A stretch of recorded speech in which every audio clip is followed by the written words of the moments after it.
काल्फ starter काय असतं? चला मी सांगते. वासराच्या निरोगी वाढीसाठी योग्य आहाराची निवड फार महत्त्वाची असते. काल्फ स्टार्टर हे एक विशेष प्रकारचं खाद्य आहे ज्यात प्रथिनांचं प्रमाण मुबलक असतं. काल्फ स्टार्टर पचनासाठी हलकं असतं. हे खाद्य दिल्यानं वासराच्या स्नायूंची वाढ चांगली होते आणि ते जलद रवंथ सुरू करायला मदत करतं. वासराच्या जन्मानंतर 5व्या दिवसापासून काल्फ स्टार्टर द्यायला सुरुवात करावी. वासरू 2.5 महिन्यांचं होईपर्यंत 1.5 ते 2 किलो काल्फ स्टार्टर खाल्लं तर दूध देणं पूर्णपणे थांबवणं शक्य होतं. पण वासराला नक्की कोणतं काल्फ स्टार्टर द्यावं? अनेक पशुपालकांना हा प्रश्न पडलेला असतो. तर पेलेट किंवा गोळी स्वरूपातील काल्फ स्टार्टर सर्वोत्तम ठरतं.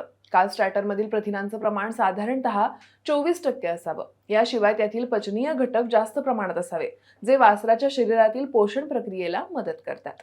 जसजसं वासराचं वय वाढतं तशी त्याची आहाराची गरज सुद्धा बदलते. 6 महिन्यानंतर वासराला कालवड म्हणायला सुरुवात होते आणि या कालवडीला 7व्या महिन्यापासून काल्फ ग्रोवर दिलं पाहिजे. काल्फ ग्रोवरमध्ये प्रथिनांचं प्रमाण 20 ते 22% असावं. हळूहळू वासराच्या वयानुसार त्याच्या आहारातील प्रोटीनचं प्रमाण कमी होत जातं. यासाठी योग्य आहार बदल करणं अत्यावश्यक आहे. तुम्ही वासरांच्या आहारात हे काल्फ स्टार्टर समाविष्ट केलंय का? कमेंट करून नक्की सांगा. आणि हा व्हिडिओ तुमच्या पशुपालक मित्रांसोबत लगेच शेअर करा.